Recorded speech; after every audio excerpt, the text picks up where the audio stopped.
ओम नमो Narayan. United global peace foundation, United consciousness और project self की तरफ से आप सभी का हार्दिक स्वागत है। दोस्तों, हम लोग रामचरितमानस सीरीज का अध्ययन कर रहे हैं। हम बालकांड पढ़ रहे हैं। आज सेशन 23वां है। हम उज्जैन से टेलीकास्ट कर रहे हैं। हम दोहा 285 से आगे पढ़ना शुरू करेंगे। हमारा नाम डॉक्टर विक्रांत सिंह तोमर है। हमने अभी तक ये देखा कि किस प्रकार श्री राम जी ने भगवान शिव जी का धनुष बाय चांस तोड़ दिया, और उसके बाद किस प्रकार परशुराम जी जो महेंद्र पर्वत पर तपस्या कर रहे थे वो वहां से आए। उन्होंने अपनी नाराजगी व्यक्त की, और उसके बाद किस प्रकार लक्ष्मण लक्ष्मण जी और श्री परशुराम जी में संवाद हुआ। उसके बाद हमने ये भी देखा कि किस प्रकार उस बिगड़ते हुए संवाद को श्री राम जी और श्री परशुराम जी के बीच में संवाद ने यह भी दिखाया कि उस बिगड़ते हुए डिफिकल्ट कॉन्वर्सेशन को श्री राम जी ने किस प्रकार संभाला, और जो व्यक्ति संहार करने आया था वो सम्मान देके गया। वो अपना धनुष भी, अपने दिव्यास्त्र भी श्री राम को देके चले गए। आज यहीं से आगे शुरू करते हैं। कुछ चीजें श्री राम और श्री परशुराम जी के बीच में जो संवाद था वो इतना सिंपल और इतना सरल संवाद नहीं था। ये एक पूरा मॉडल है जो श्री राम जी ने बात करके हम सबके सामने प्रस्तुत किया। I call it Shri Rama's communication model, SRCM, जिसमें 3 एसेंशियल्स हैं और 5 बेसिक्स हैं। हम सब अपने जीवन में ये 3 एसेंशियल्स को और 5 बेसिक्स को जरूर इनकॉर्पोरेट। कब? For handling difficult conversations into developing conversations. कई बार बड़ा डिफिकल्ट कॉन्वर्सेशन होता है, बड़ी मुश्किल स्थिति बन जाती है। श्री राम जी ने बताया कैसे उस डिफिकल्ट कॉन्वर्सेशन को भी डेवलपमेंट में यूज किया जा सकता है। कोई इतना क्रोधित होकर हमारे पास आए तो हमें कैसे बात करनी चाहिए। जब बात इतनी बिगड़ चुकी हो कि वो रिवोक नहीं की जा सकती, अब धनुष तो टूट गया, उसको बदला नहीं जा सकता, हो गया, अंडन है, और कोई व्यक्ति इतना नाराज है आपसे उस विषय पे जो आप कर चुके हैं, अनजाने में, अनचाहे हो गई आपसे कोई गलती, और कोई आपसे बहुत नाराज है उस बात को लेके, भले ऑफिशियल सेटअप हो या व्यक्तिगत जीवन हो, किस प्रकार आपको डील करना चाहिए।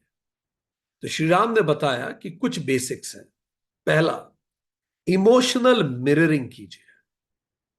जब भी कोई व्यक्ति बहुत नाराज होकर आपके पास आए, आप उसके भावों को समझिए,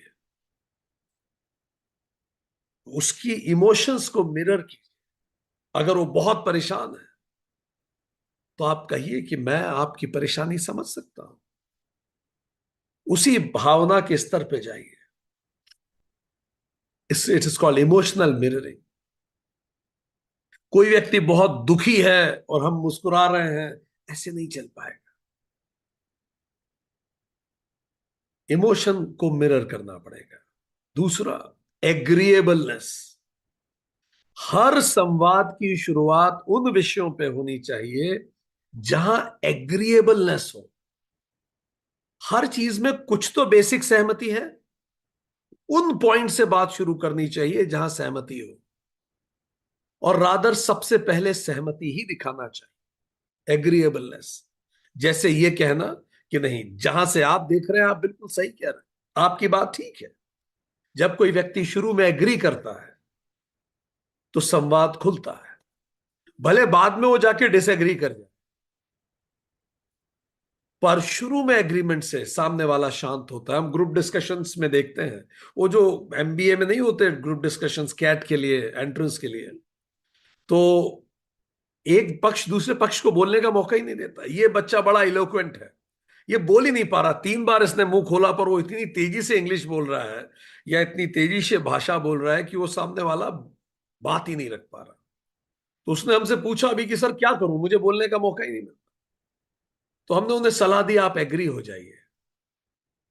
एग्री हो जाइए मतलब जैसे ही सामने वाला कुछ बोलता जा रहा है आप कहिए आप बिल्कुल सही कह रहे हो, यू आर एब्सोल्युटली करेक्ट। अब जैसे ही कोई आपको सही कहता है तो आप एक पल के लिए रुक जाते हैं, क्योंकि वो आपकी तारीफ कर रहा है। वो जो एक पल आप सांस लें उसी पल में हम उन्हें कहते हैं अब आप बोलना शुरू कीजिए। जब आप सहमत होंगे तो व्यक्ति शांत होगा, जब आप असहमत होंगे तो व्यक्ति और एग्रेसिव होता है। तो कई लोग ग्रुप डिस्कशंस में कहते हैं नहीं नहीं नहीं आप गलत कह रहे हैं, अब वो कहते हैं आप गलत कह रहे हैं तो और ताकत से बोलना शुरू करता है। आप पहले कहिए कि आप सही कह रहे हैं आपके पॉइंट ऑफ व्यू से, पर इसको देखने का कोई दूसरा तरीका भी हो सकता है। एग्रीएबलनेस, कॉमन ग्राउंड्स पता लगाइए। हर निगोशिएशन का ये तरीका है, हर कॉन्वर्सेशन एग्रीएबलनेस से शुरू होना चाहिए। क्या पॉइंट्स है जहां हम एग्री करते हैं एक दूसरे से। देन पैराफ्रेजिंग, जो व्यक्ति सामने वाला व्यक्ति कह रहा है उसके शब्दों को रिपीट कीजिए, उससे सामने वाले को लगता है आप एग्जैक्टली उसकी बात समझते हैं।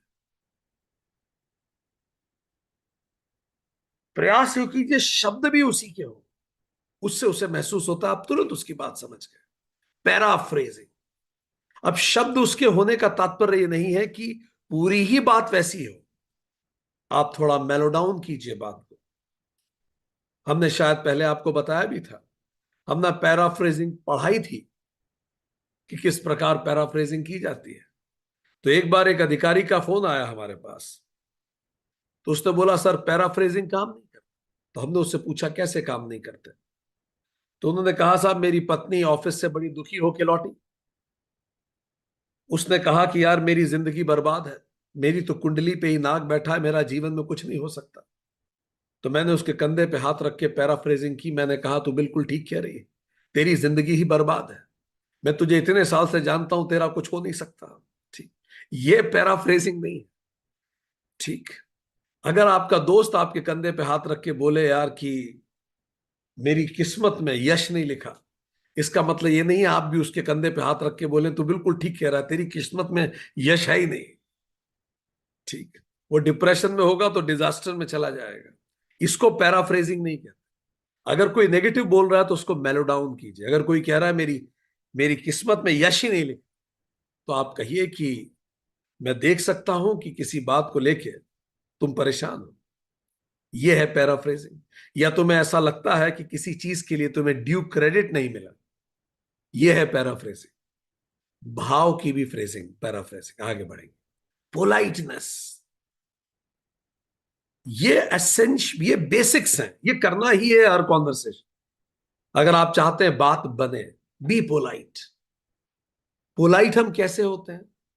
पोलाइट हम शब्दों से होते हैं, एक्शन से होते हैं। यूज दोज वर्ड्स जो पोलाइटनेस को रिप्रेजेंट करते हैं, और वैसा ही जेस्चर होना चाहिए आपका।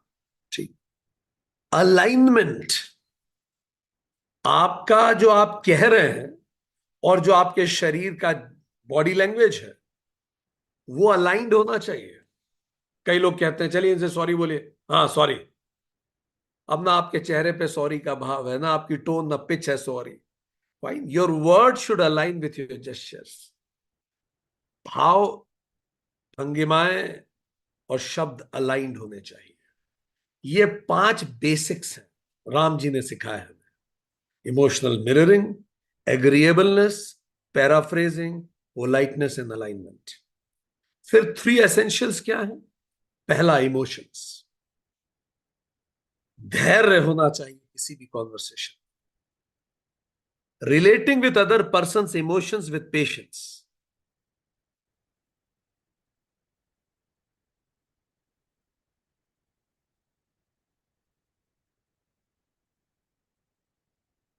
Relating with other person's emotions with patience and धैर्य बहुत अनिवार्य है। कोई भी कॉन्वर्सेशन में तुरंत आप अपना धैर्य मत खोइए, नहीं तो बनी बनी बात बिगड़ जाएगी। जहां तक संभव है धैर्य रखिए। और धैर्य रखना हमेशा संभव है। दूसरा, तर्क। केवल धैर्य से बात नहीं बनती, लॉजिक। पर पहले धैर्य, फिर तर्क। सीधे तर्क पे मत उतरिए। अभी सामने वाला भावुक है और आप तर्क पे तर्क दिए जा रहे हैं। हर चीज तर्क से सॉल्व नहीं होती। आपको इमोशनल मिररिंग भी करनी पड़ती है, इमोशंस को एड्रेस करना। हम कितनी सारी कंपनीज की यूनियन को पढ़ाते हैं। हम देखते हैं कई मैनेजर जो कम समझ के होते हैं, वो लॉजिक, मैं लॉजिकली बिल्कुल सही हूं, लॉजिक से काम नहीं चलता है यार। वो यूनियन बहुत पावरफुल यूनियन है। कुछ हो गया, कोई कैजुअलिटी हो गई, वो इमोशनल होके बैठे। हालांकि जो कैजुअलिटी हुई, जो व्यक्ति घायल हुआ है, जिसकी मृत्यु हुई, वो अपनी ही गलती से हुई। उसने केयरलेसनेस रखी उस मजदूर ने, उसने सिक्योरिटी प्रोटोकॉल को फॉलो नहीं किया और इसलिए उसकी मृत्यु हो गई अनफॉर्चुनेटली। पर अभी आप जाके शुरुआत में ये नहीं कह सकते कि भाई देखो उसने एसओपी को पालन नहीं किया, उसने सिक्योरिटी प्रोटोकॉल को पालन नहीं किया, इसीलिए वो एक्सपायर हो गया। नहीं नहीं नहीं। अभी भाव, पूरा देश भावुक है। पुलवामा में जो हुआ, ये तर्क का विषय नहीं है, ये संवेदनाओं का विषय है, यहां से महसूस करने का विषय है। ठीक। सो कई लोग इस समय, तार्किक विषय बाद में आएंगे, तर्क का अपना महत्व है, पर पहले इमोशंस को सेटल करना पड़ता है। कई लोग रिश्तों में बहुत तार्किक होते हैं, वो इमोशंस को एड्रेस नहीं करते। उनके लिए बस टेक्निकली सही होना सबसे इंपॉर्टेंट। इसके कारण फिर बात बढ़ जाती है, बिगड़ जाती है। आप में से कितने लोगों ने महसूस किया है? Fine. It's only for them, it's only about being correct. No, at times even if another person is wrong, उस समय उसकी भावनाओं को समझ के उसको कंसोल करना जरूरी है, रादर उस समय उसको ये कहना कि तुम गलत हो। शुरुआती तौर पे आप उसको कंसोल कीजिए, बाद में आप कहेंगे कि तुम गलत हो तो भी वो आपकी बात सुन लेगा। अभी वो आपका साथ चाहता है, तो पहले धैर्य, फिर तर्क। Appealing to the rational of person by giving valid arguments. हर व्यक्ति में बुद्धि है, पर हर व्यक्ति में भाव भी है, तो दोनों को एड्रेस कीजिए। फिर अंतिम वेपन निकालिए जब ये सब कुछ हो जाए, इस सब से भी काम ना बने, फिर आता है शौर्य, strength. Stabilising credibility by showing that your politeness is not out of weakness. आप ये बताएं कि पोलाइटनेस वीकनेस के कारण नहीं है। ऐसा नहीं है कि आप वीक है इसीलिए आप पोलाइट। आप पोलाइट है क्योंकि ये आपका नेचर है और आप रेस्पेक्ट करते हैं सामने वाले। दैट इज शौर्य। पर कई लोगों की हैबिट होती है, कई लोग शौर्य सबसे पहले लेके आते हैं, एग्रेशन, डोमिनेंस।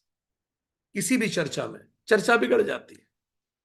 कई लोग तर्क पहले लाते हैं, चर्चा बिगड़ जाती है। सबसे पहले धैर्य, उसके इमोशन से कनेक्ट कीजिए, फिर लॉजिक, और अंतिम में जरूरत पड़े तो फिर शौर्य।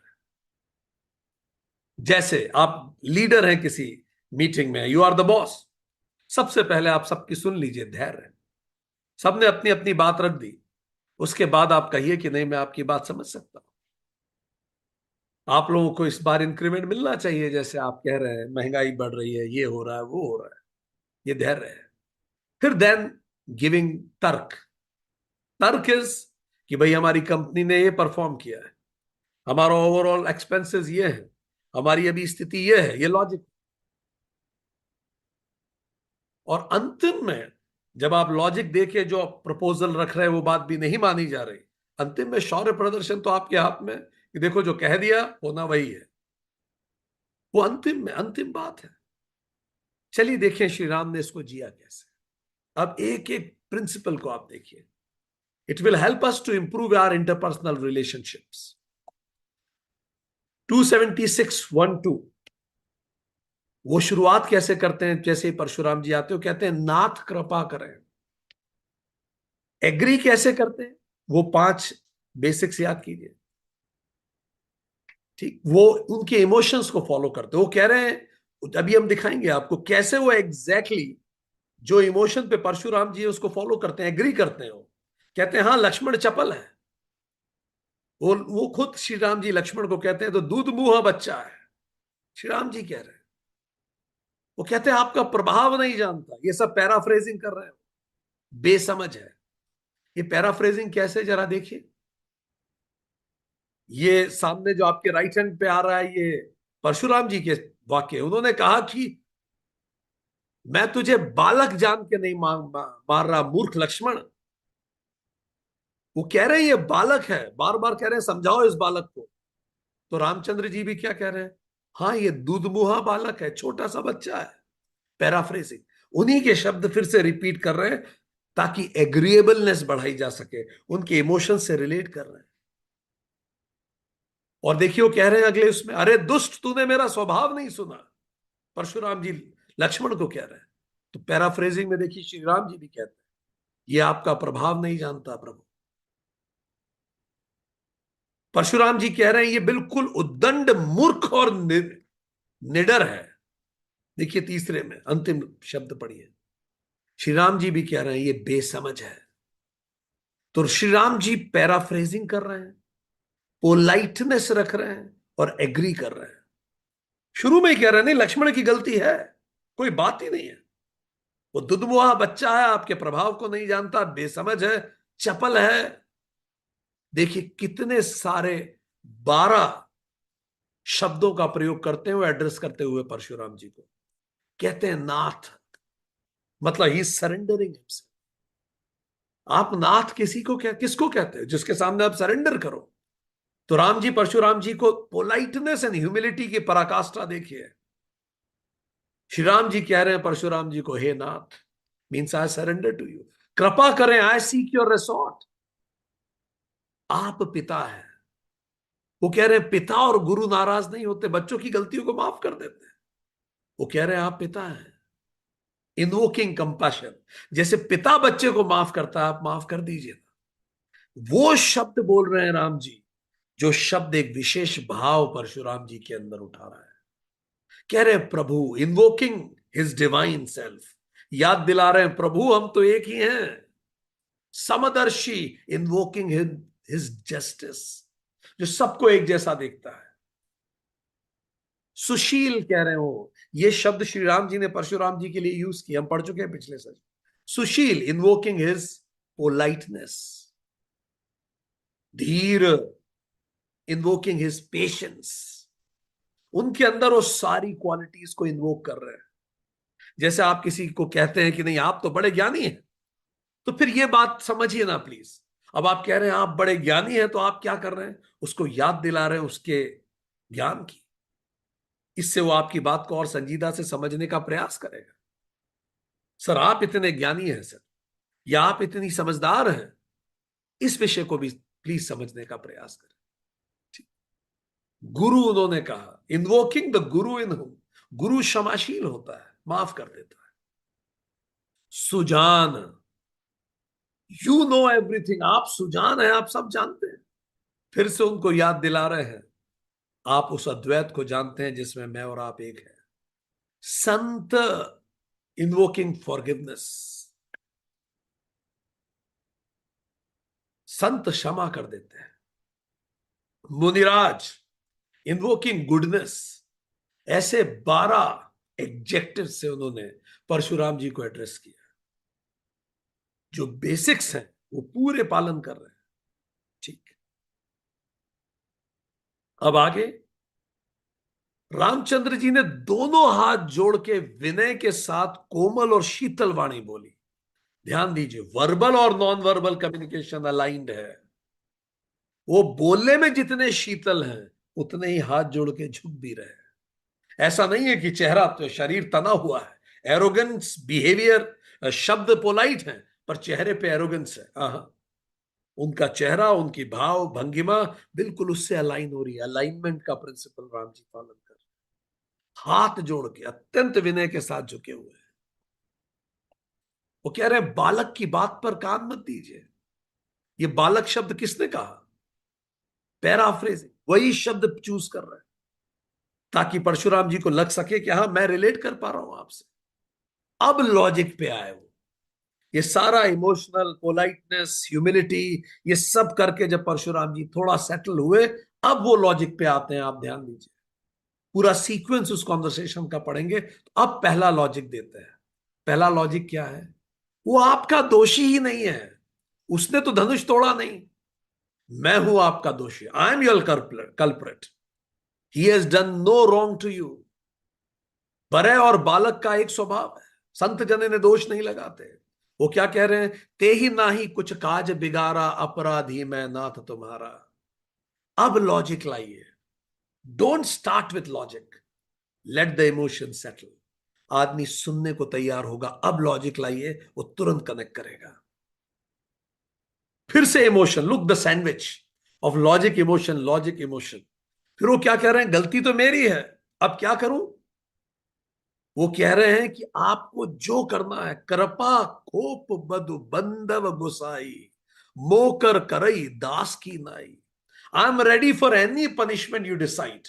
कोई टसल नहीं, मेरी गलती है, आपको क्या सजा देनी है?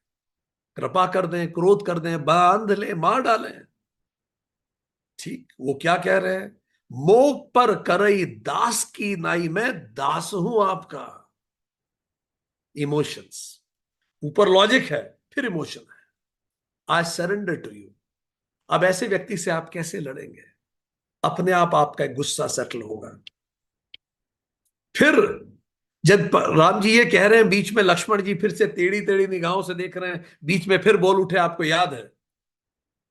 तो परशुराम जी ने डाउट किया राम जी की क्रेडिबिलिटी को।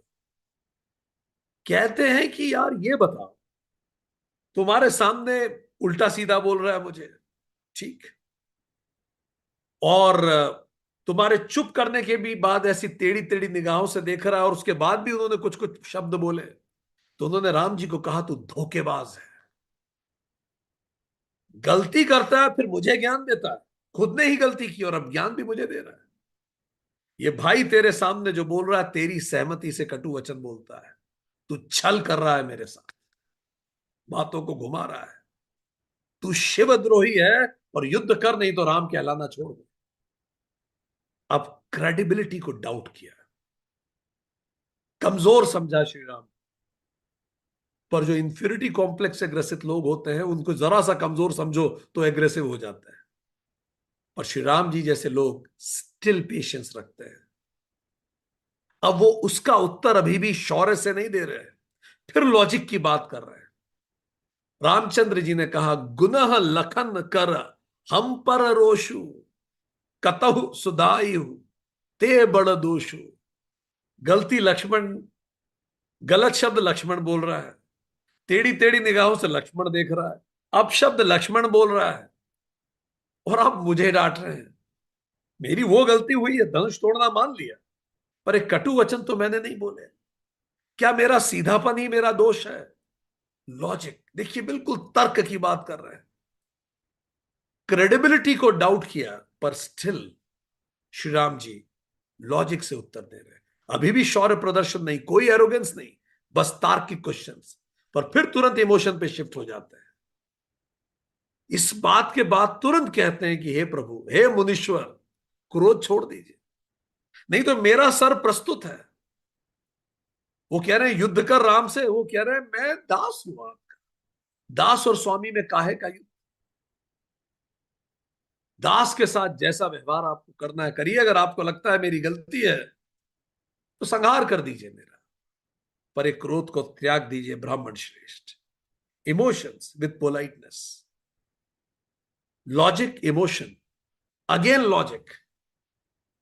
इमोशंस क्या करता है? जब आप इमोशंस को एड्रेस करते हैं तो व्यक्ति सेटल होता है, शांत होता है, और फिर सुनने को तैयार होता है। तो लगातार वो पोलाइट बने हुए हैं। अब फिर से लॉजिक समझा रहे हैं।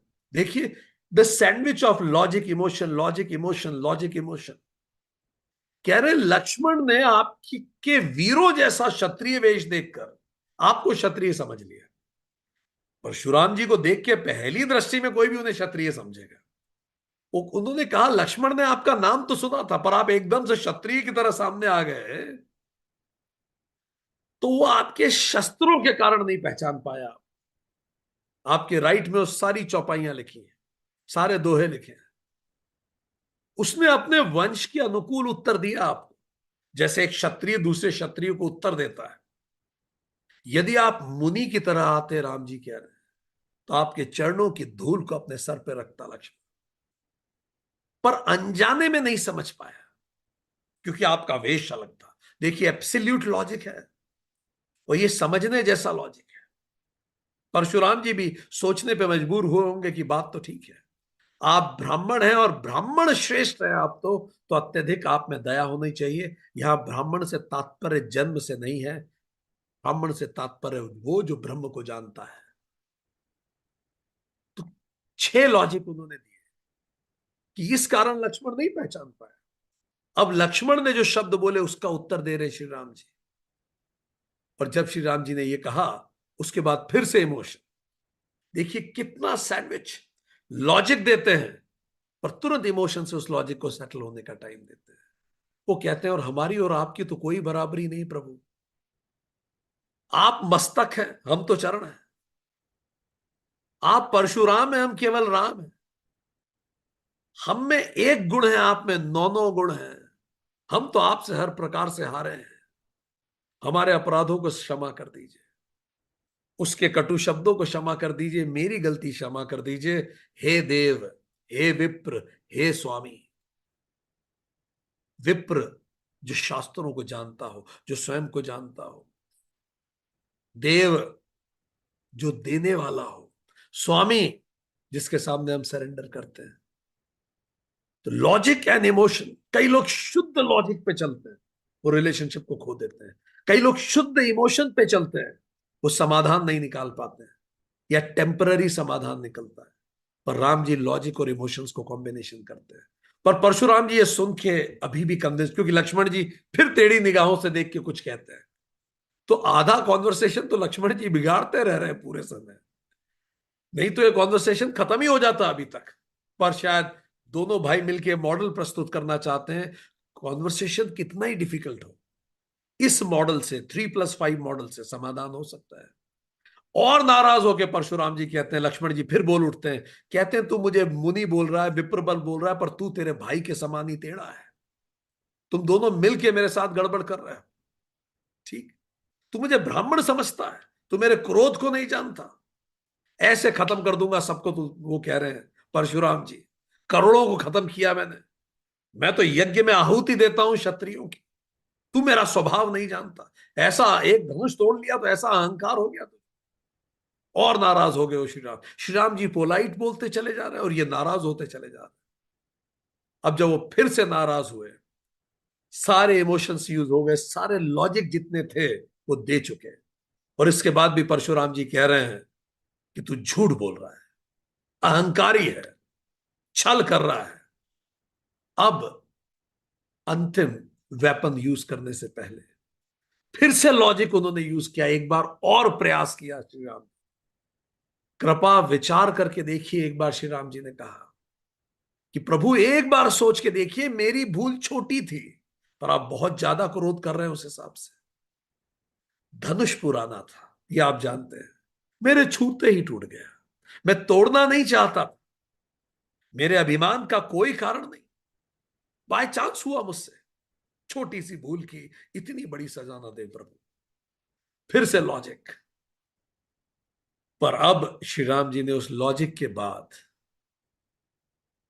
क्रेडिबिलिटी पे जो बार बार डाउट कर रहे थे, पहली बार शौर्य प्रदर्शन।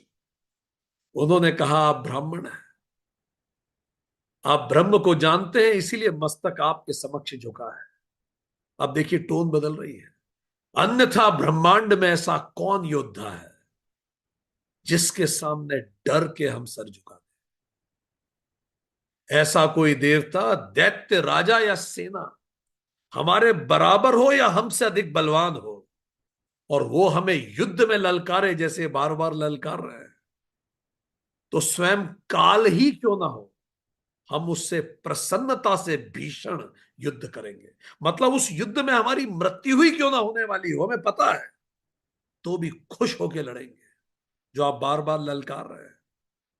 क्षत्रिय का शरीर और युद्ध में डर, इससे कुल पे कलंक लगता है। श्री राम जी ने कहा, युद्ध तो मेरा स्वभाव है प्रभु, मैं क्षत्रिय कुल में पैदा हुआ, क्षत्रिय होना मेरा स्वभाव है, और ये कुल की प्रशंसा का विषय नहीं है ही स्वभाव। और वैसे भी इतिहास गवाह है, रघुवंशी रण में तो फिर काल से भी नहीं डरते। उन्होंने वो सब बता दिया। उसके बाद देखिए कैसी बात फिर से बदली, फिर से emotion, just to settle things. किंतु आप तो सर्वश्रेष्ठ ब्राह्मण है, जो भय रहित होता है वो भी आपसे डरता है, जो भय रहित होता है वो भी आपसे डरता है। इसीलिए मैं आपका बहुत आदर करता हूं, इसीलिए मैं आपसे डरता हूं। तो मैं आपसे डर क्यों रहा हूं? क्योंकि मैं आपका आदर करता हूं, और कोई कारण नहीं है कि मैं आपसे डरूं। आपकी जगह काल भी खड़ा होता तो मैं नहीं डरता, पर मैं आपसे डरता हूं। अब इस पूरे कॉन्वर्सेशन को देखिए, जो आपकी स्क्रीन पे लॉजिक, तीनों चीजें एक साथ, इससे हृदय पिघलते हैं। आपकी पोलाइटनेस, आपकी कमजोरी नहीं देखी जाती, पर देखिए शौर्य प्रदर्शन अंतिम। ये सुनते ही परशुराम का हृदय मेल्ट हो गया। एक साथ तीनों कुंजियां लग गई। वो पहचान गए, वो पहचान गए। और उन्होंने कहा कि मैं पहचान गया आप, तो फिर भी थोड़ा सा संदेह है, या मेरा धनुष भी प्रत्यंचा पे चढ़ाइए और उस पे बाण चढ़ाइए। राम जी ने तत्काल उनका धनुष लिया, उसको प्रत्यंचा पे चढ़ा दिया। जैसे ही उन्होंने प्रत्यंचा पे चढ़ा दिया, वो जान गए ये स्वयं विष्णु के अतिरिक्त कोई और नहीं कर सकता। और उन्होंने खींचा जैसे एक बाण। परशुराम जी ने बोला, मैं धन्य हुआ, आप आ गए प्रभु, अब मेरा कोई कार्य नहीं, अपने युग को संभालिए, मैं चलता हूं। राम जी ने बोला, आप जाते तो है, पर क्षत्रिय एक बार जब बाण चढ़ा ले प्रत्यंचा पर, धनुष पर, तो जाया नहीं होता। अब मैं इसको कहां चलाऊं? परशुराम जी ने बोला, मेरे हृदय पे चला दीजिए, मेरा सारा द्वैत समाप्त हो जाए और अद्वैत में मैं समा जाऊं। उन्होंने उस बाण को परशुराम जी के हृदय पे चला दिया, और सिंबॉलिकली वो धनुष बाण सब विष्णु के पास चले गए, शिव विष्णु के पास, और भगवान श्री राम के दिव्यास्त्रों में शुमार हो गए। और वो तीर जब परशुराम जी के हृदय में लगा, तो उनका हृदय प्रफुल्लित हो गया, अद्वैत स्थापित हो गया। ये तीर हम सबके तरकश में है। ये तीर क्या है? 5 बेसिक्स एंड 3 एसेंशियल्स। इस तीर को उपयोग कीजिए, एक दूसरे के हृदय पे चलाइए, फिर देखिए रिश्ते कैसे सुंदर होते हैं। और अगर आप ये ना कर सकें, तो लक्ष्मण जी की तरह, लक्ष्मण मिस कम्युनिकेशन मॉडल भी है। इसीलिए दोनों तरह के मॉडल सिखाए गए हैं आपको, how to convert a difficult conversation into disaster. अगर आपको इसका मास्टर बनना है, कॉन्वर्सेशन ऑलरेडी डिफिकल्ट था, आप उतरे वहां और आपने उसको डिजास्टर तक लेके गए। उसकी टेक्निक लक्ष्मण जी सिखा रहे हैं कि आपको अगर बर्बाद ही होना है, आप ठान ही चुके हैं, तो फिर ये तरीके कीजिए और अच्छे से बर्बाद होइए। फिर ठीक, क्या तरीका है? ये लक्ष्मण मॉडल है, Lakshman miscommunication model, 8 I's of disaster. Ignorance से कहानी शुरू होती है। डिजास्टर की शुरुआत ही इग्नोरेंस है। अज्ञान ही सारे दुखों का जड़ है। इग्नोरेंस के साथ जब मिल जाता है बीइंग इल इन्फॉर्म्ड, कई लोग होते हैं वो जो पूरी जानकारी लिए बिना बात करना शुरू कर देते हैं। आप अगर किसी सक्षम अधिकारी को देखें, मजबूत अधिकारी को देखें, तो पूरी जानकारी लिए बिना स्टेटमेंट नहीं देता। You need to know everything. Lakshman ji के पास पूरी जानकारी थी नहीं, he was ill informed about Parshuram. ठीक, इग्नोरेंट थे, इल इन्फॉर्म्ड थे, इसीलिए इंपल्सिव थे। जो लोग इंपल्सिव होते हैं, वो तो impulsiveness is a recipe to disaster. बोलने से पहले, करने से पहले सोचते नहीं है। तो ignorance, ill informed and impulsive, ये तीन बैकग्राउंड है लक्ष्मण जी के पूरे उस कॉन्वर्सेशन। और फिर अगर आपको डिजास्टर अच्छे से करना है तो पांच काम जरूर कीजिए। किसी भी कॉन्वर्सेशन में इनसेंसिटिव हो जाइए। किसी को चोट लगी, किसी को दुख हो रहा, आप पूछिए भी मत, कहिए भी मत कि मैं आपके दुख को समझता हूं, आप सही है। हाँ, उस पर बात ही मत कीजिए। B insensitive. इंस्टिगेटिंग, ऐसी बातें बोलिए कि सामने वाला ना भड़कता हो तो भड़क जाए। उसको टोचिए उस जगह जो उसका पेन पॉइंट है। ठीक। कॉन्वर्सेशन यहां चल रहा है ससुराल में, उसके मायके के बारे में बार बार जिक्र कीजिए, इंस्टिगेट कीजिए उसे। ठीक। विषय यह है, विषयांतरित हो जाइए बार बार, और ऐसे विषयों को उठाइए जो उसको इरिटेट करे। इंसल्ट कीजिए, ऐसे शब्द उपयोग कीजिए जो इंसल्टिंग हो। इलॉजिकल बातें, मतलब जिसका ना कोई सर है ना पैर है। और बेस्ट, इम्पोलाइट रहिए। ये 8 आई उपयोग कीजिए। इग्नोरेंट अबाउट द सिचुएशन, उसका कंटेक्स्ट आपको पता नहीं, आसपास का कुछ जानकारी नहीं। ठीक। इल इन्फॉर्म्ड, पूरी इंफॉर्मेशन भी नहीं है आपको। Ignorant means about the context, ill informed means about the person, impulsive. चलिए एक शॉर्ट में देखें ये हुनर लक्ष्मण जी ने कैसे दिखाया 8 आईज का। ये Lakshman ji, insensitive, impolite, insulting, instigating and illogical. और इस समय Parshuram ji, anger, accusation, aggression, emotional and वो भी इग्नोरेंट है। ठीक। क्या हुआ उनको भी, ये भी पूरी जानकारी नहीं है। अब देखियो, आप घुसते ही जनक के दरबार में कहते हैं धरती पलट दूंगा जहां तक राज्य है। इसके उत्तर में वो कहते हैं, वो वो कहते हैं कि जैसे लक्ष्मण जी ने बोलना शुरू किया कि हम तो बचपन से तोड़ते आए, इसमें क्या नया है। ठीक। फिर अब पूरे कॉन्वर्सेशन को देखियो कैसे इंस्टिगेट, ये जितना शब्द है एक एक शब्द को जस्टिफाई कर रहे हैं Lakshman. Insensitive, impolite, insulting, instigating, illogical. वो कह रहे हैं तू पागल हो गया है, सर पे मौत छाई है क्या, बोलने से पहले कुछ नहीं सोच रहा। तू कह रहा है धनुषियां तोड़ते रहे, धनुषियां और शिव धनुष एक है क्या, इलॉजिकल बात कर रहे हैं लक्ष्मण जी। वो कहते हैं हाँ, सारे धनुष एक जैसे हैं। ठीक, पुराना था तोड़ दिया, इसमें कौन सी बड़ी बात। ठीक। और इरिटेट कर रहे हैं उन्हें। और फिर बोला है तो छूते ही टूट गया, इसमें किसका दोष है। बिना बात क्रोध मत कीजिए। परशुराम जी बोलते हैं तू पागल हो गया है क्या, तू बच्चा है इसीलिए नहीं मार रहा, नहीं तो मैं विख्यात हूं कि मैंने क्षत्रिय कुलों को खत्म किया है। सहस्त्र बाहु अर्जुन और सब कुछ उन्होंने बताया कि इसको समझ में आए। बोला अपने माता पिता की सोच लक्ष्मण को, कुछ तो सोच, किसी की सोच और चुप हो जा। लक्ष्मण जी बोलते हैं, हंसने लगे। देखो एक आदमी गुस्सा हो रहा है, इरिटेट हो रहा है, और लक्ष्मण जी हंस, इनसेंसिटिव, हंस हंस के उत्तर दे रहे। ठीक।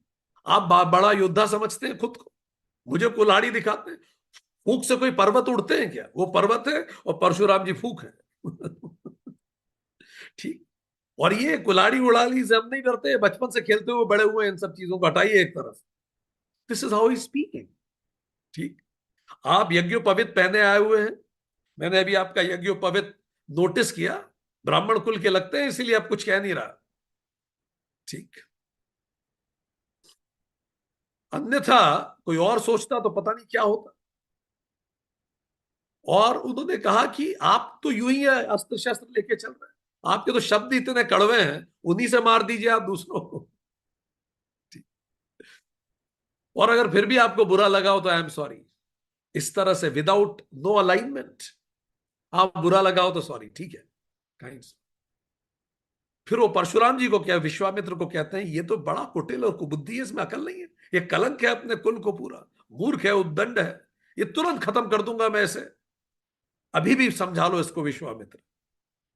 तो कहते हैं कि आप, वो कहते हैं विश्वामित्र को कि बताओ मेरे बारे में। लक्ष्मण जी फिर कहते हैं कि आप खुद ही इतना बता चुके, अब कोई दूसरा क्या बताएगा आपके बारे में। देखिए, पहली बार कॉन्वर्सेशन में लक्ष्मण जी ने हल्की सी पोलाइटनेस दिखाई थी, कहा था सॉरी, पर वो अलाइन नहीं था। लॉजिक यूज किया कि भाई मैं देख के शायद कंफ्यूज हो गया होगा, अब मेरा नोटिस आया आपके यज्ञोपवीत पे। ठीक। पर फिर से वो शुरू हो गया। इतने पे भी अगर आप इतना तो अपना बखान कर चुके हैं, और नहीं, और और भी बखान करना है तो क्रोध क्यों रोक रहे हैं? करिए जो करना है। ठीक। अपनी डींगे मत हाँकिए। इतना खराब बोलने के बाद उन्होंने कहा, परशुराम जी ने, अब मैं संहार करूं तो कोई मुझे दोष न दे। ये सब पूरे कॉन्वर्सेशन में वो बार बार विश्वामित्र को कह रहे हैं इसको संभाल ले।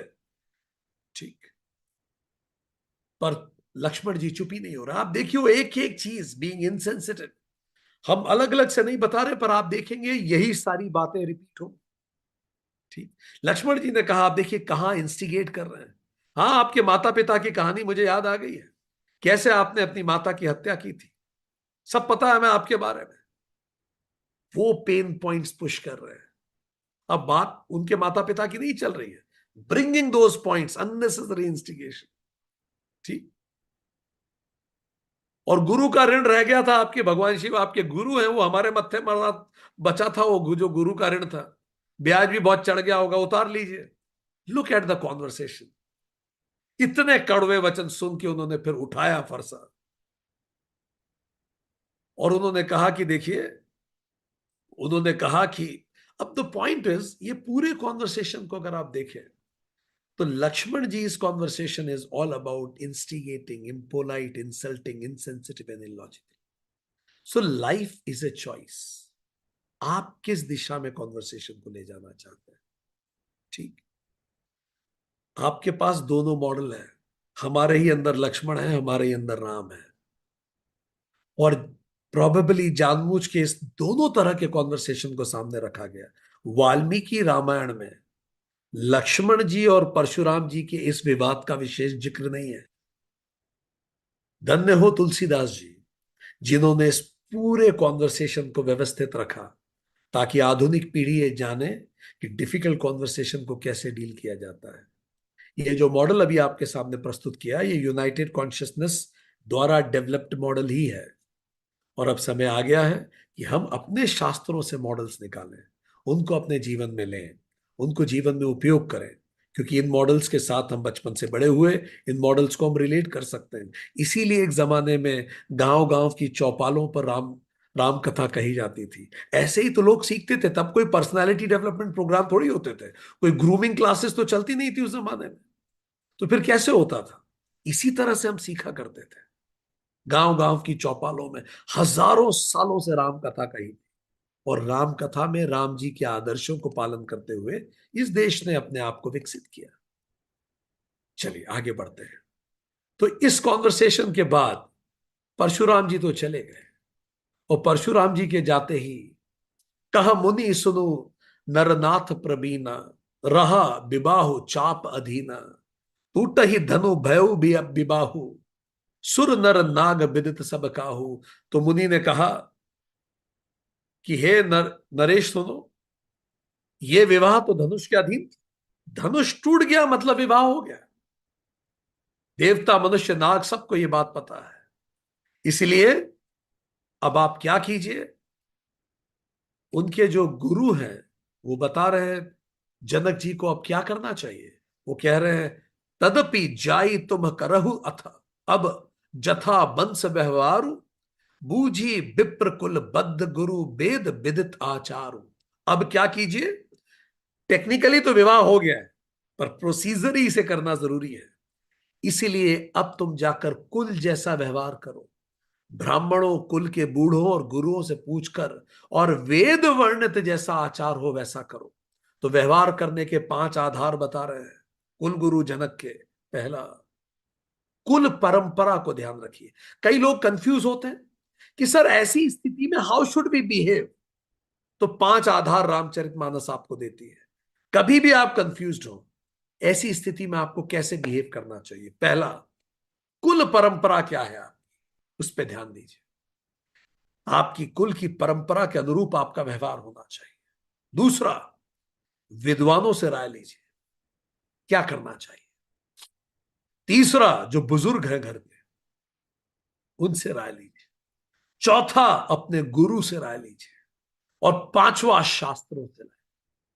ये पांच चीजें जब आप देखें कि इस विषय में शास्त्र क्या कहते हैं, गुरु की क्या राय है, घर के बुजुर्ग क्या कह रहे हैं, विद्वान क्या कह रहे हैं, और कुल की परंपरा क्या कह रही है, इन पांचों का ध्यान में रख के व्यवहार कीजिए। अगर आप ऑफिशियल सेटअप में हैं, तो कुल परंपरा का मतलब प्रेसिडेंस क्या है आपके ऑफिस का, ब्राह्मणों का मतलब एक्सपर्ट ओपिनियन क्या है, बुजुर्गों का मतलब सीनियर्स क्या कहते हैं इस विषय पे, गुरुओं का मतलब सब्जेक्ट मास्टर्स क्या कहते हैं, और वेद का मतलब एसओपी, स्टैंडर्ड ऑपरेटिंग प्रोसीजर्स, इस बारे में क्या कहती है। उस सब को ध्यान करके अब व्यवहार कीजिए, कुलगुरु ने कहा। अब आगे चलते हैं। कुलगुरु ने कहा वैसा व्यवहार कीजिए। दूत अवधपुर पठवहु जाई, आन ही नृप दशरथ ही बोलाई, मुदित राव कहीं भले ही कृपाला, पठय दूत बोली ते ही काला। अब जाकर अयोध्या को दूत भेजिए, जो राजा दशरथ को बुला लीजिए। राजा ने प्रसन्न होकर कहा, कृपालु, बहुत अच्छा। उन्होंने तुरंत दूत भेजा दशरथ जी को बुलाने के लिए। दशरथ जी को क्या ही पता था कि इतनी सुंदर खबर उनका इंतजार कर रही है। और तुरंत राम और सीता जी के विवाह का मंडप बनने लगा। दोहा 287 टू 88 श्री राम श्री सीता जी के विवाह के मंडप का वर्णन करता है। कोई पढ़ना चाहे तो उसको पढ़ सकता है।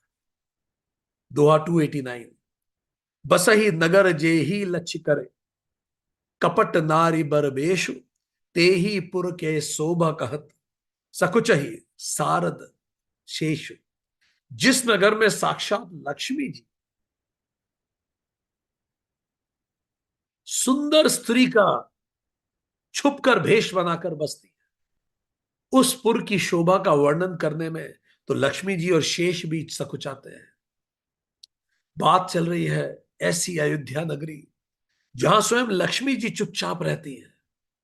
इतना सुंदर, ऐसे नगर को तो सरस्वती भी बखान नहीं कर सकती, शेष भी नहीं उसको बता सकते। इस समय के परे है इसका बखान। पहुंचे दूत रामपुर पावन, हर्ष नगर बिलो की सुहावन, भूप द्वार नहीं खबर ही जनाई, दशरथ नृप सुनी लिए बुलाई। जनक जी के दूत जब रामचंद्र जी की पवित्र नगरी अयोध्या में पहुंचे, तो सुंदर नगर देख के वो हर्षित हुए। राजद्वार पर जब उन्होंने खबर भेजी, तो दशरथ जी ने तुरंत बुला लिया उनके पुत्र का संदेश, जनकपुरी से अयोध्यापुरी के लिए संदेश। कितनी सुंदर पल रहा होगा, कितने इमोशनल हुए होंगे दशरथ, हम ये सोचते हैं। सोचिए, बिल्कुल वैसा है कि आपका बच्चा कहीं दूर चला गया, कहीं वहां बाहर पढ़ने, कितना एक्साइटमेंट होता है उसके बारे में हर चीज जानने के लिए। एक मेल, एक मैसेज, एक वीडियो कॉल, एक लेटर। लक्ष्मण वो, दशरथ जी वो so excited to have it.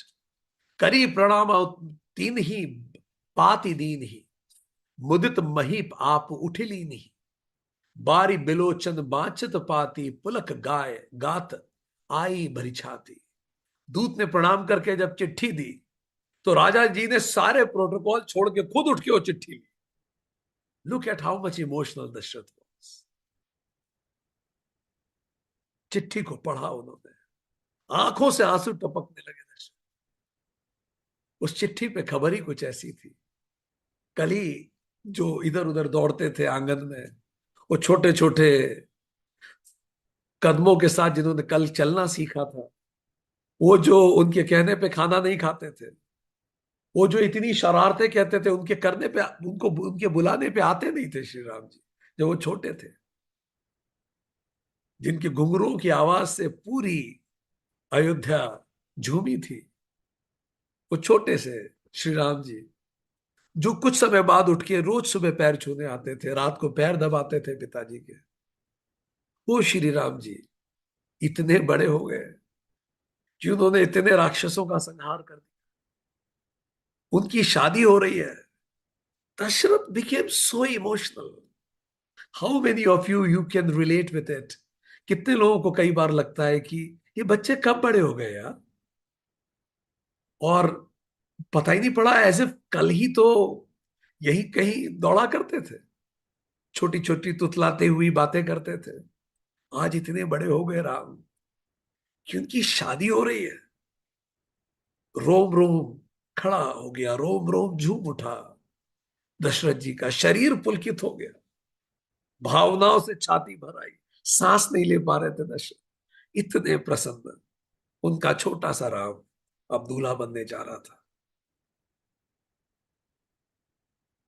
अपने माता पिता को अपने जीवन की हर सूचना देते रहिए, और वो आपको सफलता का आशीर्वाद देते रहेंगे। बहुत प्रसन्न होते हैं माता पिता जब आप उन्हें बताते रहते हैं। कीप देम पोस्टेड, क्योंकि माता पिता वो माली हैं जिन्होंने अपने खून पसीने से आपके जीवन रूपी बगीचे को सींचा है। इस बगीचे की खबर उन्हें देते रहिए। आप कितने ही व्यस्त हो, आजकल तो टेक्नोलॉजी बड़ी मदद करती है। एक फोटो भेज दें, एक मैसेज भेज दें। मैसेज वो ना भी पढ़ता आते हो, चित्र तो भेजते ही रहिए। देखिए दशरथ कितने आनंदित हैं। आप चित्र भेजते रहिए, वो आशीर्वाद भेजते रहेंगे। राम लखनो उर कर बर चीठी, रही गए कहत न खाटी मीठी। पुनि धरी धीर पत्रिका बांची, हर्षि सभा बात सुनी सांची। हृदय में लाल राम और लक्ष्मण रह रहा कि उनका चित्र, उनका बचपन दशरथ जी की आंखों में झूम रहा है। हाथ में एक चिट्ठी है जो लिख रहे हैं, जो बता रहा उनकी शादी हो रही है। राजा उससे हाथ में लिए रह गए। बहुत सारी खट्टी मीठी कितनी सारी चीजें दिमाग में उनके आई। He was speechless. इतने भावुक हो रहे थे उन शब्दों को पढ़ के कि वो पत्रिका तक पूरी नहीं पढ़ पा रहे थे। फिर खुद को उन्होंने संभाला, उन भावों को, और धीरज पुनी धरी धीर पत्रिका बाची। उन्होंने पूरी पत्रिका पढ़ी, अपने आप को कंट्रोल करके, रोक रोक के। ये हर वो व्यक्ति समझ सकता है जिसने जीवन में इसका तरह का भावुक पल महसूस किया हो। कभी यूपीएससी का रिजल्ट आया, एक स्टूडेंट है, मैं बता रहा था कि सर जब रोल नंबर मैं उसमें देख रहा था तो मेरी आंखें भीग गई। मैं रोल नंबर पढ़ ही नहीं पा रहा था, मैं मिटा रहा हूं, आंसू हटा रहा हूं, फिर से आंसू आ जा रहे हैं। मतलब मेरा दोस्त पीठ पीठ ठोक रहा है मुझे, पर मैं रोल नंबर पढ़ ही नहीं पा रहा हूं सर। मतलब मुझे 4 मिनट लग गए रोल नंबर पढ़ने में, क्योंकि मैं इतने साल से मेहनत कर, मैं रोल 2-3 डिजिट पढ़ता, फिर आंखों में आंसू भर जाते हैं, फिर मैं पहुंचता, फिर आंसू भर जाते हैं। दशरथ जी के साथ यही हो रहा है। और वो कल बता ही रहा था, मैं 2-3 दिन पहले। फिर सर मैंने खुद को ऐसे रोका, खुद को शांत किया, रुमाल रखा, और फिर एकदम से उसे पूरा पढ़ा कि मेरा रोल नंबर है। इतने सालों से मैं मेहनत कर रहा था। दशरथ जी इसी भाव से गुजर रहे हैं। सब कुछ एक साथ बदल गया। सारी सभा को जब उन्होंने बात बताई तो सब भावुक हो गए। वो बच्चे जो गए थे आज दूल्हे बन रहे हैं। सुनी पाती पुलके दो भ्राता, अधिक स्नेहु समात न गाता। प्रीति पुनित भरत कह देखी, सकल सभा सुख लेहु विशेषी। वो जो भरत और शत्रुघ्न है, उनको तो जैसे उनके तो पैर जमीन पे नहीं टिक रहे। भैया की शादी हो रही है, इतनी प्रसन्नता कि वो शरीर में समा ही नहीं रहा है। समझ में नहीं आ रहा बैठे कि खड़े हो, हंसे कि क्या करें। भरत जी का पवित्र प्रेम देखकर पूरी सभा को भी समझ में आ रहा है कि ये समझ ही नहीं पा रहे हैं क्या करें, जैसे कटोरी में सागर उतर आया हो। तब नृप दूत निकट बैठा रे, मधुर मनोहर बचन उचारे। भैया कहू कुशल दो बारे, तुम नीक नयन निज नयन निहारे। फिर राजा जी ने फिर सारे प्रोटोकॉल छोड़े और दूत को अपने पास में बिठाया। दूत और राजा में कितने प्रोटोकॉल होते हैं। राजा दशरथ ने दूत को अपने पास बिठाया और बोले भैया ये बताओ दोनों बच्चे कैसे हैं। इतने समय से कोई सूचना नहीं थी। वो दशरथ जो राम जी को देखे बिना एक दिन नहीं जीते थे, इतने दिनों बाद संदेश आया। उन्होंने बोला वो कैसे हैं, तुमने देखा है ना अपनी आंखों से उन्हें, मुझे बताओ उनके बारे में। बच्चों से संबंधित हर चीज माता पिता के प्रेम का पात्र बन जाती है। उनके बचपन के कपड़े, हाथ खड़ा करें अगर आपने संभाल के रखे हो कुछ। उनके खिलौने, इवन बच्चों के दोस्त भी माता पिता को कितने प्रिय लगते हैं। बच्चों की किताबें, ये जो दूत आया है, ये राम जी का दूत है। दशरथ जी बहुत भावुक हैं इस सबको लेके। वो उनके बेटे का संदेश लाया है, इसलिए कोई प्रोटोकॉल नहीं है उसके लिए। अपने पास बिठा के उससे पूछ रहे हैं, बच्चे ठीक है, मुझे बताओ उनके बारे में, विस्तार से बताओ, मुझे डिटेल में एक एक चीज बताओ। वो कैसे दिखते हैं, तुमने देखा है ना उन्हें? सारा दरबार देख रहा है, और देख रही है नियति भी, कि जो पिता इतना भावुक है अपने बच्चे के लिए, भविष्य की गर्भ में क्या छुपा है उस पिता के लिए। एक एक चीज दशरथ पूछ रहे हैं। सुनहु महीपति मुकुट मुन मणि, तुम सम धन्य न को, राम लखन जिन्हीं के तनय विश्व विभूषण दो। दूतों ने कहा, हे राजाओं के मुकुटमणि, आपके समान धन्य इस धरती पे कोई नहीं, जिसके राम लक्ष्मण जैसे पुत्र हो, जो पूरे विश्व के लिए विभूषण है। आप धन्य हैं। रुचि लेके वो पूछ रहे हैं, बताइए उनके बारे में। जितनी रुचि माता पिता बच्चों की कथाओं में लेते हैं, जब बच्चे छोटे होते हैं वो अपनी कथाएं सुनाते हैं स्कूल से आके, बस उतनी ही रुचि है बच्चे बड़े होके माता पिता की कथाओं में लेते हैं। ठीक। अब ये हमें निर्धारित करना है कि ये बच्चे जब बड़े होंगे हमारी कथाओं में कितनी रुचि लेंगे। चलिए उनकी कथाओं में रुचि लेते हैं, उनके साथ होते हैं। दशरथ जी राम कथा पूछ रहे हैं, और दूत कह रहे हैं, आपसे बढ़ के धन्य कोई नहीं।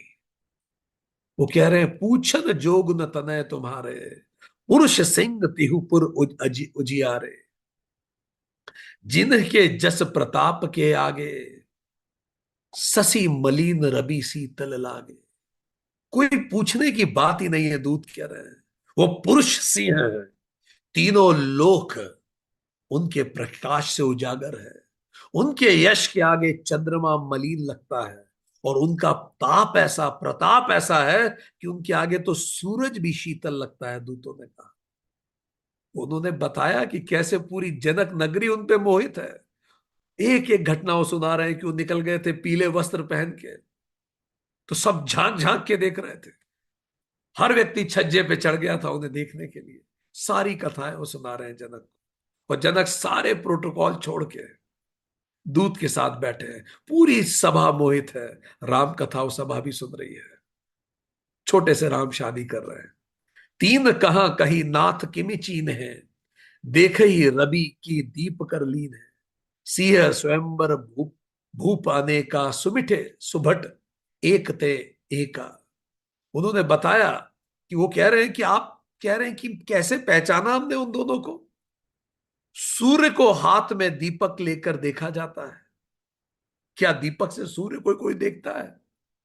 सीता जी के स्वयंवर में इतने सारे राजा आए चारों तरफ से, पूरी दुनिया भर से, बट कोई भी राजा वो न कर सका।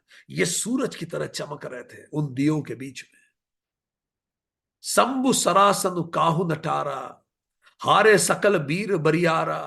तीन लोक महत जे भटमानी, सब कै सकती शंभु धनु भानी। पर शिव जी का धनुष कोई हिला नहीं पाया, सारे बलवान हार गए, तीनों लोकों के अभिमानी हार गए। शिव जी के धनुष ने सबकी शक्ति तोड़ दी।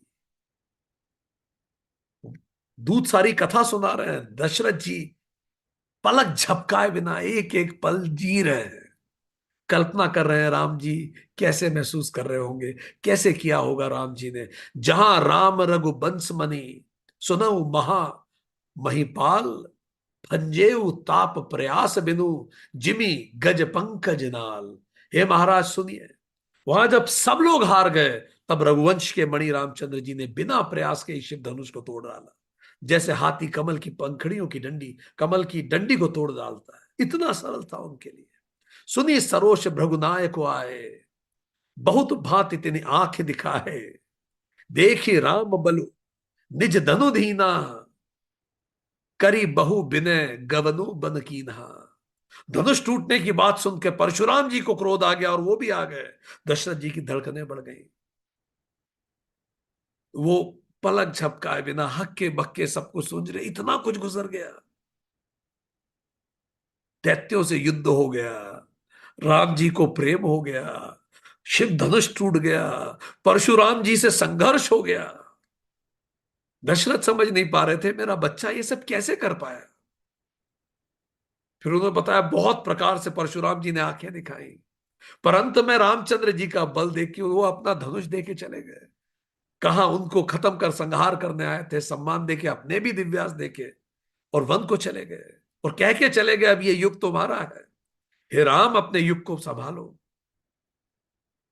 दशरथ जी इतने भावुक हो रहे हैं, उनकी आंखों से आंसू नहीं अपने छोटे से बच्चे की कहानी सुनते हुए, क्योंकि उनकी आंखों में तो वही राम है, वो छोटे से राम। जैसे आप किसी से बहुत समय बाद मिले तो आपकी आंखों में तो वो बच्चा ही होता है, अब इतने समय बाद आप उसे देखते हैं तो आप भावुक होते हैं। तब उठी भूप वशिष्ठ कहूं, दीन ही पत्रिका जाई, कथा सुनाई गुरही सब सादर दूत बुलाई। तब राजा ने उठकर वशिष्ठ जी के पास जाके वो पत्रिका दी और आदर पूर्वक दूतों को बुलाकर सारी कथा गुरु जी को सुना दी। वशिष्ठ जी को पत्रिका दी, ये पत्रिका आई है जनकपुरी से, क्या करना है। देखिए जनक जी ने भी अपने गुरु से पूछा क्या करना है, इन्होंने भी अपने गुरु को पत्रिका दी, अब बताइए आप मार्गदर्शित कीजिए क्या करना है।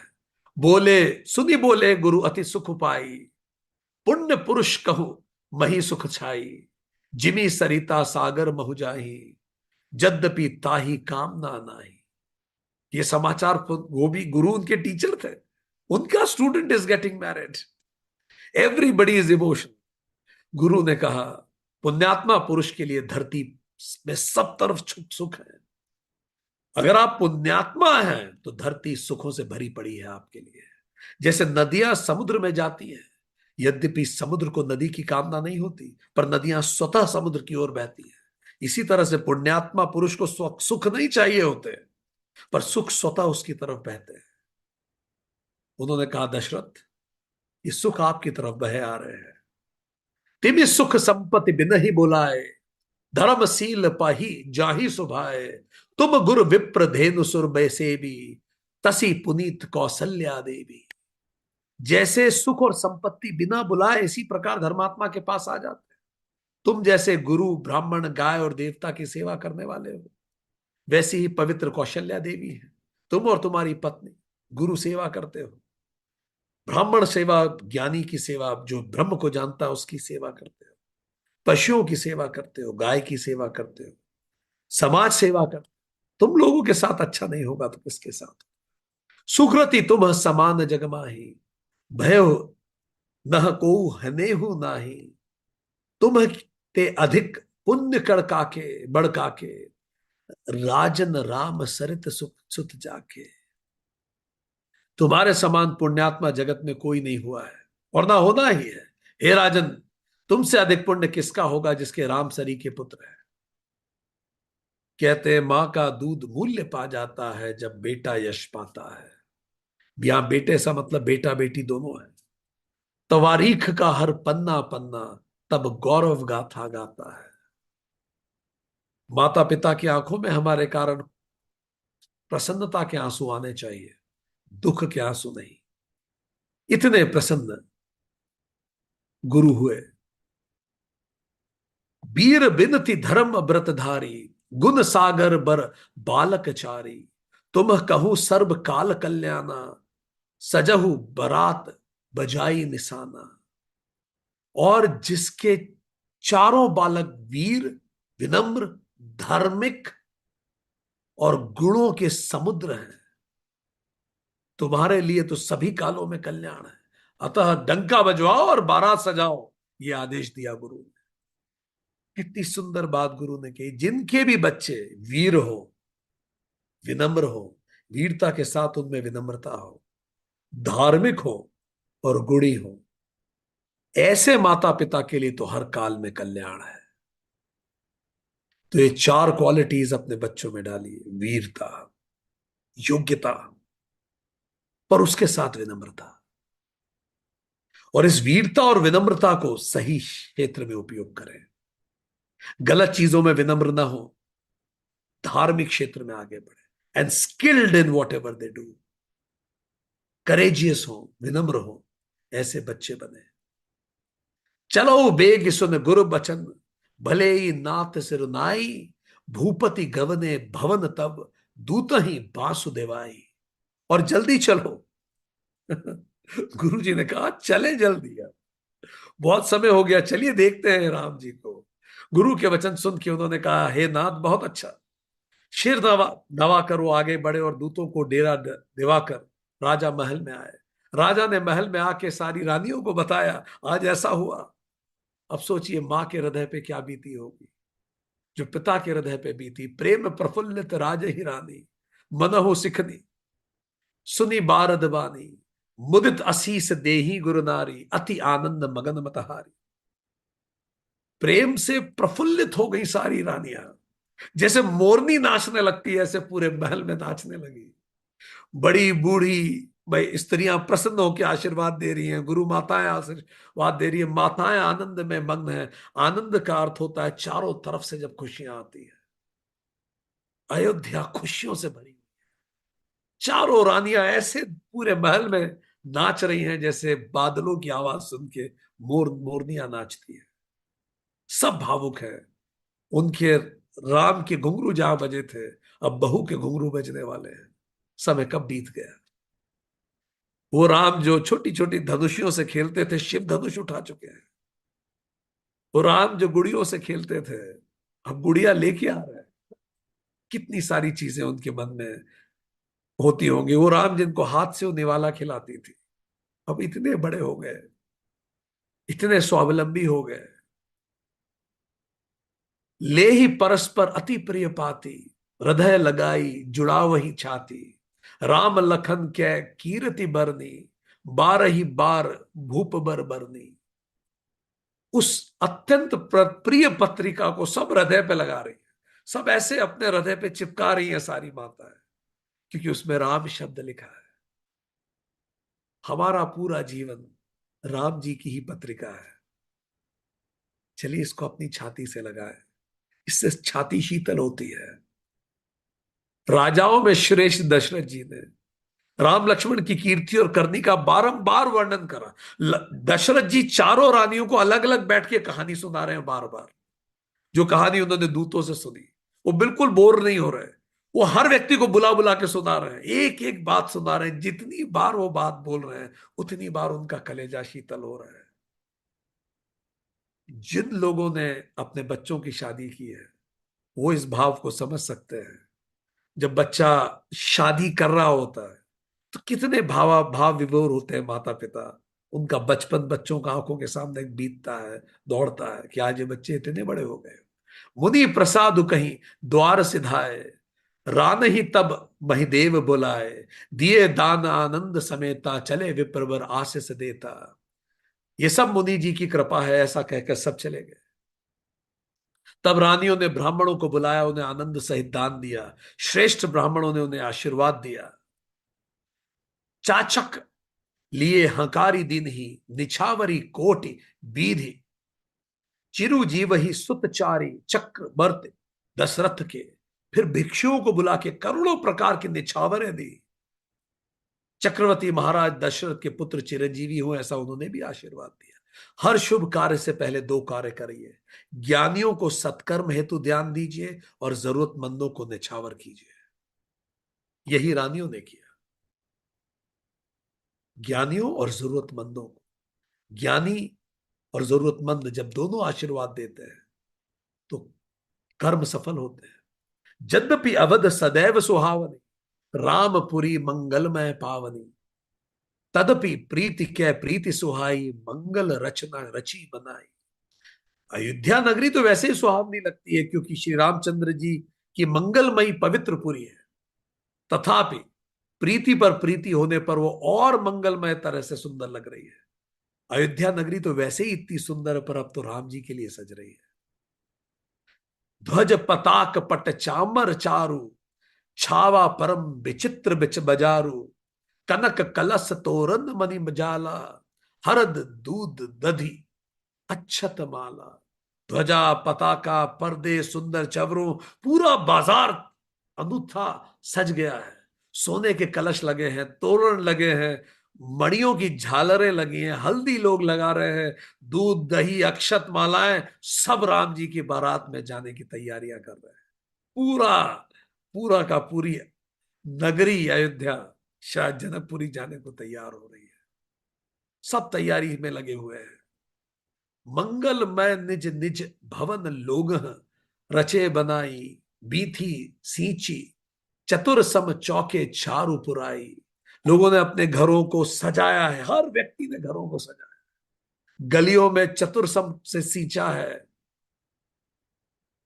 सुंदर चौक लगाए हुए, चंदन केसर कस्तूरी कपूर, ये सबको इन इन सभी से हर तरफ इनकी महक पूरी अयोध्या नगरी में है। चंदन की, कहीं केसर की महक आ रही है, कहीं कस्तूरी की, कहीं कपूर की। मंगल द्रव्य मनोहर नाना, राजत बाजत विपुल निशाना। कतहु बिरदि बंदी उच्च रही, कतहु वेद धुनि भूसर करही। अनेक प्रकार के मनोहर मांगलिक पदार्थ वहां दिख रहे हैं, नगाड़े बज रहे हैं। जो भाट हैं वो विरुदावली गा रही है, पूरी उनकी कुल कीर्ति गा रही है। राजा रघु के वंश के पूरे राजाओं की बात हो रही है। सारे पूर्वजों को याद किया जा रहा है, पितरों को याद किया जा रहा है, कहीं वेद ध्वनि हो रही है। पूरी अयोध्या नगरी जश्न में है। गाव ही सुंदर मंगल गीता, लैले नामु राम और सीता। बहुत उछाऊ भवनु अति थोरा, मानहु उमगे चला चहु ओरा। सुंदर स्त्रियां श्री राम जी और श्री सीता जी के नाम के मंगल गीत गा, घर घर में ऐसा लग रहा है जैसे शादी हो रही है। राम जी बहू ला रहे हैं, अयोध्या की पहली बहू। उत्साह बहुत है, चारों तरफ बहुत मंगल ही मंगल है। इतना आनंद और इतना उत्साह, पूरी अयोध्या नगरी उत्साहित है। शोभा दशरथ भवन कर को, कभी बरने पार, जहां सकल सुर शीस मनी, राम लीन अवतार। कितना सुंदर लिख रहे हैं तुलसीदास जी। तुलसीदास जी कह रहे हैं मैंने अयोध्या नगरी के लोगों के घर कैसे सजे हैं वो तो वर्णन कर दिया, पर स्वयं दशरथ का महल कैसा सजा है उसका मैं वर्णन ही नहीं कर सकता। जब आम लोगों के घर ऐसे सजे हैं तो दशरथ के महल की तो तुलना ही नहीं। जहां समस्त देवताओं के शिरोमणि स्वयं राम जी ने अवतार लिया है, जहां माता लक्ष्मी वधु बन के आने वाली है, माता सीता आने वाली है, उसका तो मैं वर्णन नहीं कर सकता। I don't have words to express it. भूप भरत पुनि लिए बुलाई, है गए चंदन सजाऊ ताई जाई। चल जो बेग बेग रघुबीर बराता, सुनत पुलक पूरे दो भ्राता। फिर राजा जी ने भरत जी को बुला के कहा, जाके घोड़े हाथी और रथ सजाओ, जल्दी से श्री राम जी की बारात में चलते हैं। इससे सुंदर शब्द शायद भरत जी ने अपने जीवन में कभी ना सुने हो। वो भाई जो गए थे, अब हम उनकी बारात में जा रहे हैं। Bharat was so elated, Bharat ji और शत्रुघ्न जी। रथ सारथ ही विचित्र बनाए, ध्वज पताक मणि भूषण लाए। चवर चारु किंकनी धुनि करही, भानु जान शोभा अपरही। सारथियों ने ध्वजा पताका मणि और विभूषणों के साथ विलक्षण रथ तैयार किया, जिसमें सीता जी को लेके आएंगे। उनमें से सुंदर चवर लगे हैं, सुंदर घंटियां सुंदर शब्द कर रही हैं। रथ इतने सुंदर हैं मानो सूर्य का रथ की सारी शोभा इन्होंने छीन ली। ऐसे सुंदर रथ सजाए हैं। सावर साव करन अनगिनत है होते, ते तीन रथन सारत ही जोते। सुंदर सकल अलंकृत सोहे, जिन्हि बिलोकत मुनि मन मोहे। अनगिनत श्याम वर्ण के सुंदर घोड़े थे। सारथियों ने बड़े सुंदर हाईएस्ट ब्रीड घोड़ों को रथ में जोड़ दिया। वो देखने में सुंदर है और इतने गहने से एक एक घोड़ा सजा हुआ है कि उनको देख के मुनियों तक का मन मोहित हो जाता है। जो बैरागी है वो भी उस रथ को देख ले जिसमें सीता जी आने वाली है, तो हर व्यक्ति मोहित हो रहा है। जे चल चलहि थलहि की नाई, ताप न बूढ़ बेग अधिकाई, अस्त्र शस्त्र सब साजु बनाई, रथ सारथ ही लिए बुलाई। ऐसे रथ जो जल पर भी जमीन की तरह चलते, वेग की अधिकता से टाप पानी में नहीं डूबती, इतनी तेज चलते हैं। आप सोचिए कब लिखा गया है कि पानी पे चलना तब संभव होगा अगर आपकी स्पीड तेज होगी। जैसे बुलेट ट्रेन होती है, वो इतनी तेज स्पीड पे चलती है कि वो सीढ़ी उस पे पटरियों से थोड़ी ऊपर हो जाती है। वो कह रहे हैं इतनी तेज वेग से चलते हैं रथ कि इनका पैर पानी में नहीं डूबता। अस्त्र शस्त्र सब साज सजाकर सारथ ही ने रथियों को बुला लिया। सब तैयार हो गए, चढ़ी चढ़ी रथ बाहिर, नगर लागे जुरन बरात, होत सगुन सुंदर सब ही, जो जे ही कारज जात। रथों पर चढ़ चढ़ के पूरा सब अपने अपने रथों पे चढ़े, जो जिस काम के लिए जाता है, जहां जो जा रहा है, सब सुंदर शगुन हो रहे हैं। माता सीता के जीवन में 5 रथ प्रमुख है। रथों से नाता है माता का। ये पहला रथ है जिस पे राम जी सीता जी को लेने गए, ये योग का रथ है। एक दूसरा रथ आने वाला है रामायण, वो रथ जिस पे सीता जी का हरण किया गया, ये वियोग का रथ है। फिर एक और रथ आएगा जिस पे बिठा के श्री राम जी माता सीता को वापस लाएंगे, वो फिर से योग का रथ है। फिर एक और रथ होगा जिस पे बिठा के लक्ष्मण जी माता सीता को छोड़ने जाएंगे, वो फिर वियोग का रथ है। फिर एक और रथ होगा जिसको माता सीता के पुत्र पकड़ लेंगे और संघर्ष की स्थिति राम जी और लव कुश में बनेगी। संयोग का रथ है यह योग और संयोग। यह योग और वियोग का संयोग ही तो संसार है। कभी योग होता है, कभी वियोग होता है। योग के रथ सुंदर लगते हैं, वियोग के रथ कुरूप लगते हैं। योग और संयोग के मध्य अवस्थित हो जाना ही मोक्ष है। ना राग ना द्वेष, ना योग ना वियोग, जहां हूं वहीं स्थिर हो जाऊं, उसी को मोक्ष कहते हैं। महाभी भीर भूपति के द्वारे, रज हो जाई पशान पवारे, चढ़ी अटार नहीं देख ही नारी, लिए आरती मंगल थारी। राजा दशरथ के दरवाजे पे इतनी भीड़ हो रही है कि अगर वहां एक पत्थर भी फेंका जाए तो इतना लोगों के पैर है वहां की खिसके वो धूल हो जाएगा। हर तरफ अटरियों पे महिलाएं थाल लेके आरतियां कर रही हैं, जो जा रहे हैं उनकी आरती कर रही हैं। गावही गीत मनोहर नाना, अति आनंद नब जाई बखाना। तब सुमंत्र दुई चंदन साची, जोते रवि है निन्नक बाजी।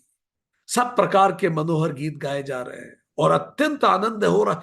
सब इतने खुश हैं कि तुलसीदास जी कह रहे मैं बखान नहीं कर सकता। तब सुमंत्र जी ने 2 रथ सजाकर उन्हें सूर्य के घोड़ों को भी मात करने वाले उनमें घोड़े जोड़ जोड़ दिए। ते ही रथ रुचिर वशिष्ठ कहू, हर्षि चढ़ाई नरेशु। आपू चढ़े चंदन सुमिरी, हर गुर गौरी गणेशु। तब उस रथ पर राजा वशिष्ठ को हर्षपूर्वक चढ़ाकर फिर स्वयं शिव गुरु गौरी और गणेश का स्मरण करके राजा रथ पर चले।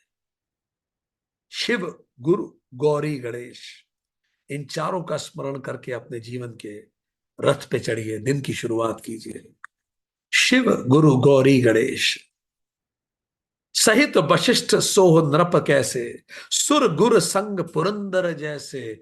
करी कुल रीत वेद विधि राहु, देखी सब ही सब भांत बनाओ। वशिष्ठ जी के साथ दशरथ जी कैसे लग रहे हैं रथ पे जाते हुए, जैसे देवगुरु जो वशिष्ठ बृहस्पति हैं उनके साथ इंद्र जा रहे हो। वेद की विधि के अनुसार, कुल की रीति के अनुसार सारे कार्य करते हुए वो लोग आगे बढ़े। सुमिरी राम राम गुर आयुष पाई, चले महीपति संग बजाई। हर्षे विबुध बिलो की बराता, बरस बरस ही सुमन सुमंगल दाता। रामचंद्र जी का स्मरण करते हुए गुरु की आज्ञा प्राप्त करके पृथ्वीपति दशरथ जी शंख बजाया और सबके सब जनकपुरी की तरफ चले। बारात देखकर देवता हर्षित हुए और ऊपर से फूलों की वर्षा करने लगे। भय कोलाहल है गए गए गाजे, व्योम बारात बाजने बाजे। सुर नर नारी सुमंगल गाई, सरस राग बाजही सहनाई। बड़ा शोर मच गया चारों तरफ, घोड़े हाथी गरजने लगे, बारात चलने लगी, आकाश में बारात के बाजे बजने लगे, देवता मनुष्य सब मंगल गान कर रही थी। ऊपर आकाश से पुष्पों का वर्षा होने लगी, जैसा आजकल शादी में द्रोण से गिराए जाते हैं पुष्प, आकाश से वर्षा होने लगी। सुमंगल गान होने लगे, रसीले राग से शहनाइयां बजने लगी, और राम जी की बारात चलने लगी। बनई न बरनत बनी बराता, होई सगुन सुंदर सुबदाता। चारा चाशु बाम दिसिले, मनऊ सकल मंगल कही दे। बारात ऐसी बनी है जिसको वर्णन नहीं किया जा सकता, तुलसीदास जी कह रहे हैं। सारे शगुन शुभदायक है। अब नीलकंठ पक्षी बाई और चारा ले रहा है, मानो नीलकंठ पक्षी जब होता है तो मंगल की शुभकामनाएं दे रहा है। दाहिन काग सुखेत सुहावा, नकुल दरसु सब काहू पावा। सानुकुल बह त्रिबिद बयारी, सगट सबाल आव बरनारी। फिर कहीं खेत में कौआ शोभा पा रहा है, हर तरह के नेवले के दर्शन हो रहे हैं। शीतल हवा चल रही है, शीतल मंद और सुगंधित हवा। धीरे धीरे हवाएं चल रही है, बड़ी शीतल हवा है, सुगंध है हवा में ही। अनुकूल दिशा, जिस दिशा में बारात जा रही है उसी दिशा में हवा भी जा रही है, हवा तक उसी दिशा की हो गई है। सुंदर श्रेष्ठ सुहागने घड़े और बालक को गोद में लेके सामने से आती हुई दिख रही है। ये देखिए, ये शगुन है। छोटे छोटे बच्चों को जब माएं लेके चलती हैं, ये अच्छा शगुन है। हमारे अंदर जब राम और सीता का मिलन होता है तो जीवन शीतल मंद और सुगंधित हो जाता है, और हर स्थिति अनुकूल हो जाती है। माता सीता जो शक्ति है मूलाधार चक्र की, भगवान राम जो सहस्त्रार है, जब आदि शक्ति भगवान राम से मिलती है तो इनके मिलन की ये बारात जो है, जो चल रही है, ये हमारी सुषुम्ना नाड़ी से होते हुए पूरे शरीर को महकाते हुए मोक्ष की ओर चलती है। हम में से जिसके भी मूलाधार चक्र से कुंडलिनी माता सहस्त्रार से मिलती है, ये बारात सुषुम्ना नाड़ी से होते हुए पूरे शरीर को महकाती है। पूरा उसका व्यक्तित्व महकने लगता है। शरीर की एक एक कोशिका बाराती है, एक एक रोम गण है जो झूम उठते हैं, और ये शरीर रूपी अयोध्या नगरी महक उठती है। ये शरीर ही तो अयोध्या है जिसमें राम सीता का मिलन होना है।